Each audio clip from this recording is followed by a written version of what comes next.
Hey everyone, we are back again with another Dragonheir video, and in this video we'll be going over another event boss.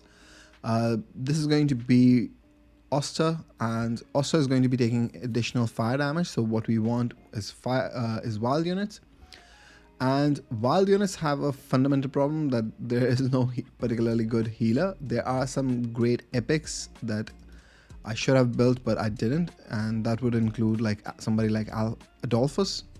He brings in a lot of shields, which are going to really be helpful, and he also heals a lot. But for this fight, I'm gonna go with support from Poison Affinity, and I'm gonna be using Furbath. If you have used Furbath in the other Ripkias fight that I just released the guide on, it's fine. You can pick somebody else as well. There are not many options, but you will have to go somewhere in the Poison Affinity to pick another healer. The fundamentals of this boss are very interesting. So this boss is going to ult and he's going to place frost, right? So what you want is to have your DPS units far back, right? They will not take any damage from the boss's ultimate, and they will not have frost on it, but these three will still have it. I was planning to make it on resist, but that's one way to do it, is to have resist on all three of them. But I decided against it. I was like, it's fine, whatever. I was getting tired of it, but you can definitely build it with resist. And once the boss places the frost, he has this passive where he's going to fire like 2 additional arrows, and he's going to gain ultimate energy. This is very problematic against this boss because fire doesn't really have that many cleansers, and the only cleansers you're going to find are going to be in the poison affinity, and it's going to be like Daikuk. Hexandra removes it on one ally, but yeah, Vikuk is the best option here. And Rayath, if you're lucky enough to have her, she also removes debuffs on her ultimate. So there are options, but yeah, just not as consistent as some of the others. Now, when you're building this team, you will need wild units. Eric is going to be free, so definitely a must-use champion. Also, if you are lucky enough to get Tona, it's fun. Melee units, but in particular in this fight, are not good because range units I can place in the back and they will not be hurt at all. I don't really need to even worry about their healing. That's how good this placement is. There's really nothing that will touch you if you're on the back. The problem lies for like somebody like Tona, right? She's a DPS as well, and she's going to be doing the defense down on the boss. I have the witches remain on her, and she's going to be taking the frost. So you really don't want frost in this fight. There are ways to alleviate it, like I discussed, resistance or bring in a cleanser. And I have 2 champions, both in 3 emblem sets, to place this attack up whenever they ult. And I'm going to be staggering their ult. Right, so 10 seconds window, he's going to place the attack penalty. 10-second window, he's going to be placing the attack penalty. If you don't have these champions, there are plenty of good epics in this fire affinity. You can go with somebody like Adolphus, who places massive shields to protect your team, or you can go with he places attack penalty 2 as well. Yep. And there's another one, Isolde. Isolde is pretty good too. She also has great survivability. She's a defense unit. She places defense of 1, should have been 2. I don't know why they keep doing this with epics. And on her ultimate, she's going to place attack penalty 2, also granting it shield. So it's kind of like a mini Kairosos if you think about it. And this is what is really important. You have to have attack penalty always on this boss because of the passive. The frost is going to be placed on one of your melee fire units, but yeah, there's nothing you can do about it other than building them with resist. Next up would be like bring in somebody like Alfie if you have, to increase the success rate of your wild. That will really help the team out. So you have Eric for sure here. You're going to bring in Alfie, and you can bring in Tona. If you don't have Tona, you can bring in somebody like him, right?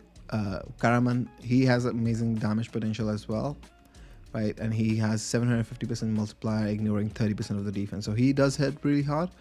Yeah, not as hard as Flora, but he's definitely going to do work for you. And whenever you have Alfie, you can place the Nexus up, right? The Nexus is going to affect him, so make sure you're tank is somewhere here. Not tank, sorry. Your melee DPS, you place him. So for example, if my placement is here, right, I'm gonna place him here. So the range is going to affect Karaman. Or I had to put Karaman, I forgot. Sorry.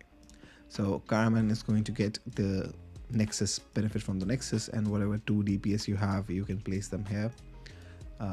So they both get the Nexus effect. So their vial chance is successfully increased. And yeah, that's pretty much about it. The fight, like Furboth is pretty amazing in this fight. Simply because he's going to be healing the people next to him. So your melee DPS or your another support unit like Isolde, but do have somebody who can, you know, replenish that attack down constantly. That will help you sustain for longer. So I'm going to be going with my team here and seeing how far we can go. I think I will go with somebody like Flora here, and let's try to do this. All right, so let's see if Tona gets attacked still. I'm curious to see. I didn't try this formation before, but the aggro of the boss is definitely on Kairosus, which is good. Kairosus has huge amount of shields. He can shield himself, so survivability should be decent. I am going to manual some of these ultimates initially.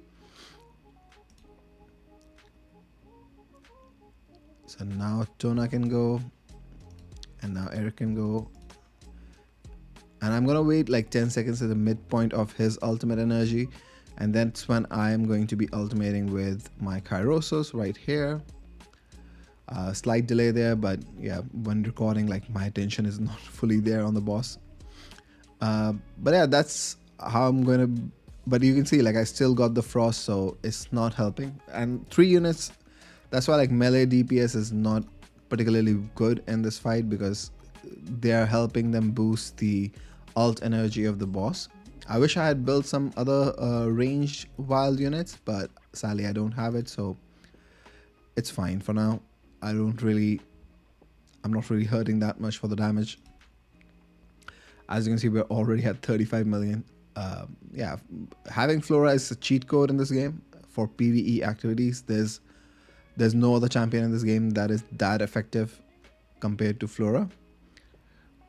But yeah, we'll try our best to see how far we can go in this fight, and hopefully we'll be able to get close to 200 million in this fight from the looks of it.